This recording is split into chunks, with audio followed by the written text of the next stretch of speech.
سورہ ملک کے فضائل کے بارے میں جو احادیث وارد ہوئی ہیں ان میں سے بعض تو مطلق ہیں، یعنی کسی خاص وقت کی قید نہیں ہے، جبکہ بعض احادیث میں رات کو پڑھنے کا ذکر ہے، مثلاً یہ کہ رسول اللہ رات کو سورہ ملک پڑھے بغیر نہیں سوتے تھے، لہٰذا رات کو پڑھنے کی صورت میں دونوں طرح کی احادیث پر عمل ہو جائے گا۔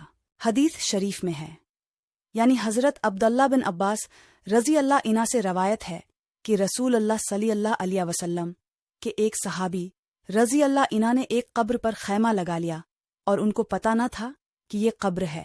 خیمہ میں بیٹھے بیٹھے اچانک انہوں نے سنا کہ اس قبر میں ایک انسان ہے جو سورہ تبارک الذی بیدا الملک پڑھ رہا ہے۔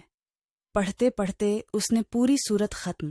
یہ واقعہ انہوں نے حضرت رسول کریم صلی اللہ علیہ وسلم کی خدمت میں عرض کیا تو اپنے فرمایا کہ یہ سورت عذاب روکنے والی ہے، یہ سورت عذاب سے نجات دینے والی ہے، اس کو قبر کے عذب سے بچا رہی ہے۔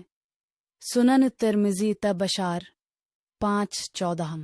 حضرت ابو ہریرہ رضی اللہ عنہ سے روایت ہے کہ رسول اللہ صلی اللہ علیہ وسلم نے فرمایا کہ بلا شبہ قرآن میں ایک سورت ہے جس کی 30 آیتیں ہیں۔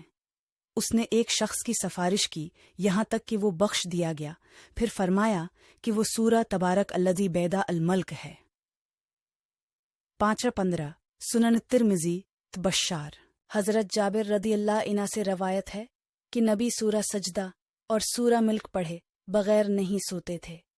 تفسیر ابن کثیر العلمیہ 8:125۔ نیکی کی بات پھیلانا صدقہ جاریہ ہے۔ اس ویڈیو کو صدقہ جاریہ کی نیت سے دوسروں تک پہنچائیے۔ جزاک اللہ خیر۔ Madiha Shirazi, signing off.